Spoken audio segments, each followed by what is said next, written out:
Will Toshiro Hitsugaya make a good head captain? That's the question that came to mind for me as I've been watching a good amount of Bleach videos lately. And granted, I didn't watch this one recently, but I came across a video, I think I watched it like months ago, that basically talked about the dichotomy between Shunsui Kyoraku being the head captain because he is now, versus Genrin Yusai being head captain, and he lasted for, I think, over 1,000 years. It made me wonder, well, we already know that Toshiro's a prodigy. Everyone recognizes it. No one denies it. Shunsui, who's already pretty massively powerful, yet still pretty lazy, says that if you give Toshiro another 100 years, that he would even surpass him in strength. And actually, the thing that really triggered it, or at least added to this thought of mine, was a Weeb Commander video going over top 10 strongest Bankai in Bleach as they are right now. And Toshiro's on his list, I believe, came at number 4, which kind of surprised me, but at the same time was very fitting. With that said, it made me want to look at what would make Hitsugaya a head captain relative to the other two, because he's not all the way on Genrin Yusai's side, like mentally in his behavior, but I can see him being kind of a young Genrin Yusai Yamamoto for sure. Because Toshiro, he is very strict. You can even say like old-fashioned, to the point where, at least in the earlier arcs, it comes across not as his real personality. It's not like he's faking his personality, but there are times where even it comes off as a tryhard. Even when it comes to the whole thing of it, addressing him properly, which I understand, he takes pride in being a captain, especially at his age. He's a prodigy. He's essentially a team prodigy relative to Souls, because they're all hundreds of years old. He's just on the younger end of the spectrum. It still made it look like, yeah, you're a little too stiff. You know what I mean? Like, I'm glad you're serious about your job. I'm glad you're serious about your training for sure. You're definitely massively powerful, even though every time you show up, you spam Bankai like Ichigo does. Except Ichigo spams Bankai and doesn't get folded more or less every time. He spams Bankai and gets folded more or less every time. But good thing we're not talking about power here. I'm talking about essentially his character that may make him a decent fit as head captain should and if that time arises. Shunsui Kyoraku is framed as the coming of a new age for the Soul Society, which is why when Central 46 announced that he, or at least assigned to him, that he was going to be head captain, he immediately started breaking quite a few major things that started rubbing a good amount of people the wrong way. Because just like Yamamoto, Shunsui can be very objective.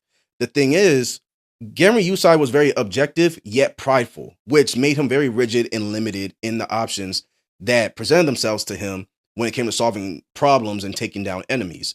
I think the most obvious example being how many times he turned Ichigo down and tried to tell him basically to stay out of our business. Because yes, you are a substitute Soul Reaper. You do have Bankai. Shoot, you are on par with multiple captains, if not stronger than at least a few of them, and you're stronger than most Soul Reapers in general. But the fact is, you are not a Soul Reaper. You are a human. You are born human. You live in the human world. This is not your problem.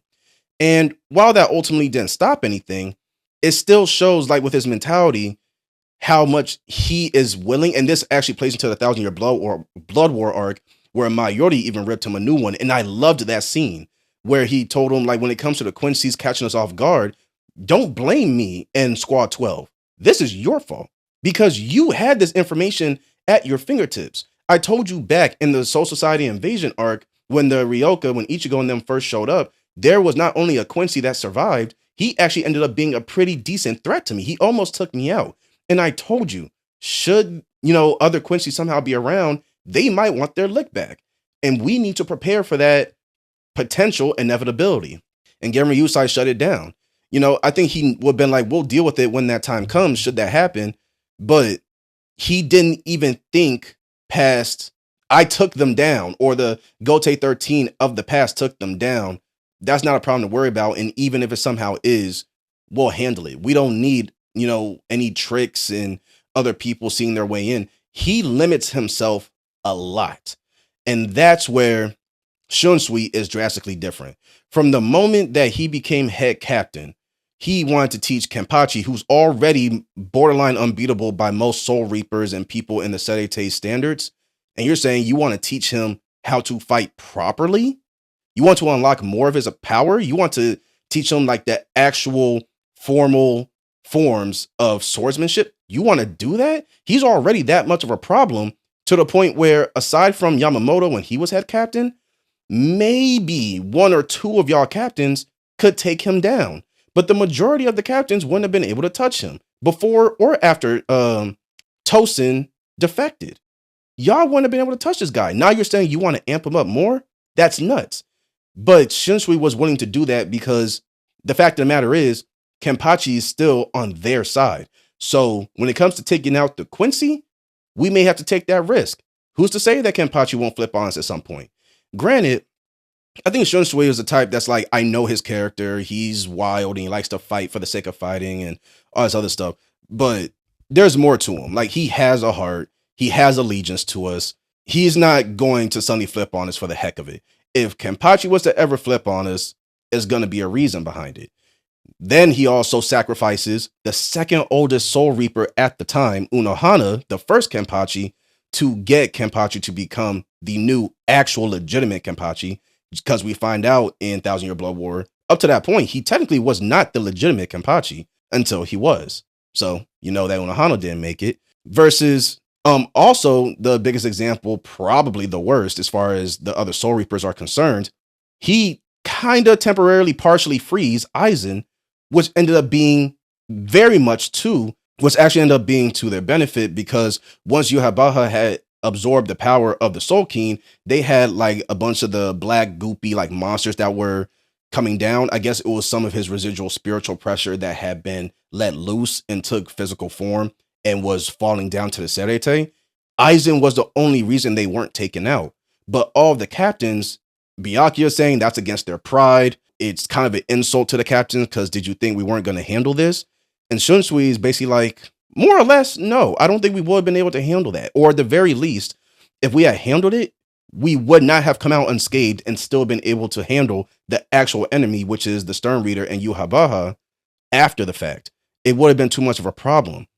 We need to be objective about this, but I'm not willing to be as rigid as Genryusai Yamamoto, who, for those who don't know, Genryusai is basically the father figure of Shunsui. So he's basically saying, I'm willing to be as objective as my father, but I'm not willing to be as rigid and stiff as my father. There is almost no real limit or no option that's truly off the table in the future. So there'd be a big enough threat if the Hell arc, continues and takes on a life of its own. I hope so.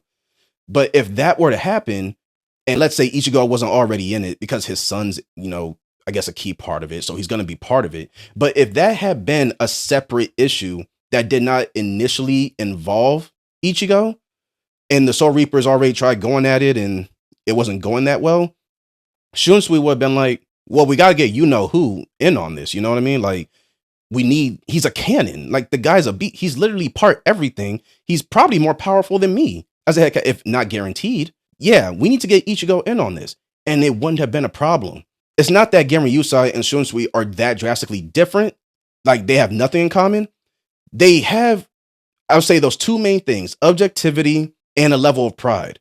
But Shunsui is far lower on the pride element, because if you have too much pride the way Genryusai did, it actually limits your objectivity when it comes to resolving a problem. Shunsui puts solving the problem above all else. The way I feel about it can go somewhere, at least for the time being. Right now, we got a job to do, and he's able to carry that out. And I think that's going to make him, in the long term, a more effective head captain than Yamamoto. All that said, where does Toshiro fit into this?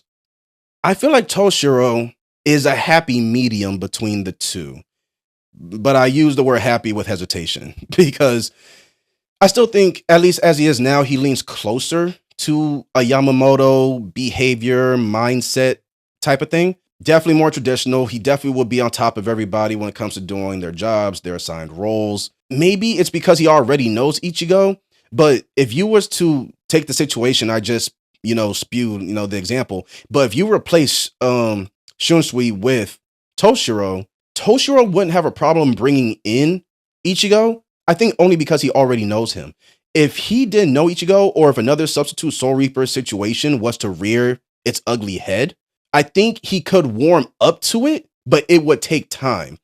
And it may even be the type of thing where he might feel like a new substitute Soul Reaper may have to prove themselves, not only in ability, but can we actually trust this guy? Ichigo has Toshiro's trust.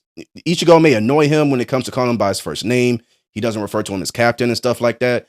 It may annoy him, but Ichigo, or rather Toshiro, knows that he has nothing to worry about when it comes to Ichigo, when it really comes down to it. And he is a major asset to the Soul Society. You know, hypothetically, if he was the one to become head captain now, or even at some time in the future, and he just ages up and Ichigo's still alive because he's a bit of everything, you know, I don't think that would be that much of a problem between those two. But if it was anyone else that is just an anomaly, I think Toshiro, he may not go all the way to Genryusai, like possibly unaliving the new Soul Reap or whatever entity, you know, or kind of treating them as an enemy off rip. I think he would try to appeal to their humanity at first, at the same time still being like, hey, we got to take you into custody and we got to figure out what to do. But, you know, let's make this clear. We're not friends right now. We could be later, but we're not right now. Shunsui, on the other hand, is the type that likes to be cool with everybody first. Even when he took down Chad, he tried to dissuade Chad from fighting for a handful of times, at least a handful of times. But it got to a point where he was like, okay, if you're fighting on someone else's behalf and you truly believe this is a just mission, it would actually be disrespectful and dishonorable for me to keep trying to deter you. So I'm going to meet you at a warrior's middle ground and we're going to do our thing, which didn't last at all. Of course, he one-hit Chad and that was that. He's on the opposite end. Genryusai, relatively speaking, is very trigger happy. Shunsui is more quick to, hey, let's take a sip and just chat and we ain't got to fight. We ain't got to do this and that.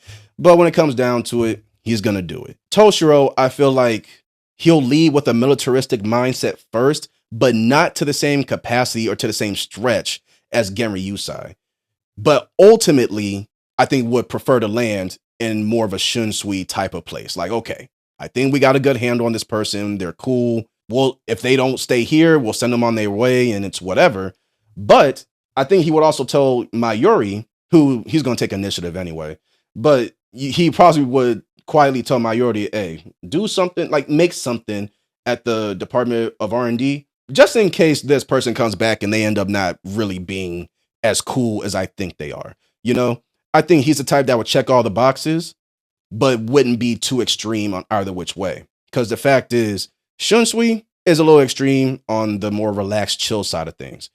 Genryusai was very extreme with his old-fashioned rigid behavior, which, granted, before, you know, he was taken out by the fake Yuhabaha, you know, we kind of saw it loosening up, but he very much still retained that kind of presence about him. You know what I mean? Like that old man that just shows up and everyone's like stiff. Like we cannot get on this guy's bad side in the least.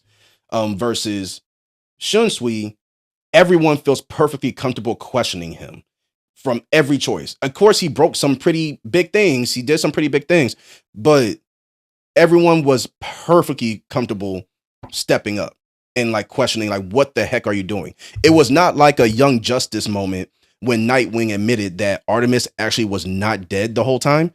And she was Artemis, and both her and Calder were on a deep cover mission. And while Lagoon Boy proceeded to be very mad, Connor, Superboy, was like, no, he's our leader. We're going to believe in his lead. We're going to take him at his word. You know, we have no reason to not judge him. Granted, to rip him another one kind of on the back end, but he didn't even, you know, keep up the performance of being mad. He still put on that look of, he's our leader. We got to trust him. With Genryusai, you never would have had room to question him in the first place, which from a militaristic standpoint is what you need and want. From Shunsui, granted, you just became head captain, but people should know your resume and people should know you and the way you operate as a leader. These people felt way too comfortable to question you from front to back. I'm talking like no captain stood up in your favor, at least in the anime. Toshiro, I feel like, would be the type that could make a decision that's a little iffy and would disagree with some, but is also either has or would establish enough credibility to where even if it rubs some people the wrong way, they'll probably just accept it because it's him. And for some that may speak out and go against it, there will be some that will say, no, I will trust head captain Toshiro Hitsugaya and take him at his word. I may not always like it, but I'm going to accept it. All that said, I'm not sure if Toshiro would be a good head captain, but I would love to see. I would love to see. I don't know why, but one Soul Reaper that comes to mind that I feel like will be very problematic is Soifone. I feel like if Toshiro in particular, she already doesn't like Shinji, and I think to a degree, yeah, she didn't even really hold back, even in the presence of Genrin Yusai. But I think that only worked because her attitude and the way she likes to go about things kind of falls in line with Genrin Yusai. That's why when she even told all lieutenants to go after some of the Soul Reapers who are part of the Gotei 13 in the Soul Society invasion arc, head Captain Yamamoto didn't say anything. You know, he's like, yeah, go ahead, my lieutenant, do what she said. You know, and I think that's why she didn't have a problem kind of limiting her loudmouthness, you know, because it was in line with head Captain Yamamoto, who she obviously loved and respected a lot. Shinsui, not so much, you know, or maybe it's not she doesn't respect him, but he just made choices out the gate that were like, what the heck are you doing? Head Captain Yamamoto never would have done this. And, you know, he just passed away, relatively speaking, 5 minutes ago. Versus Toshiro, I feel like she would bark up at Toshiro sometimes, but depending on the situation and his decision, she also could be on his side. But I feel like they would clash, and I actually kind of would see that. I would like to see like a head captain Toshiro and Soifone clash when he does make a decision that's not like popular for her, you know? Yeah, I actually would like to see that. Would Toshiro make a good head captain at some point in the future after Shunsui? If not him, who do you think would if he wasn't selected? You know, whether it's the current Gotei 13, you know, one of the past iterations, who do you think would, you know, this still fits like a good question for? But personally for Toshiro, I don't know if he would be overall good or bad, but it would be interesting to see. I would like to see that play out. You know, if they were to do like a time skip or maybe like a one shot in the manga or something, I would like to see that. But I'll go ahead and leave that video off here, guys. If you have any feedback, any comments, anything like that for me, share that with me in the comment section below. I'll see you guys in the next one. Later.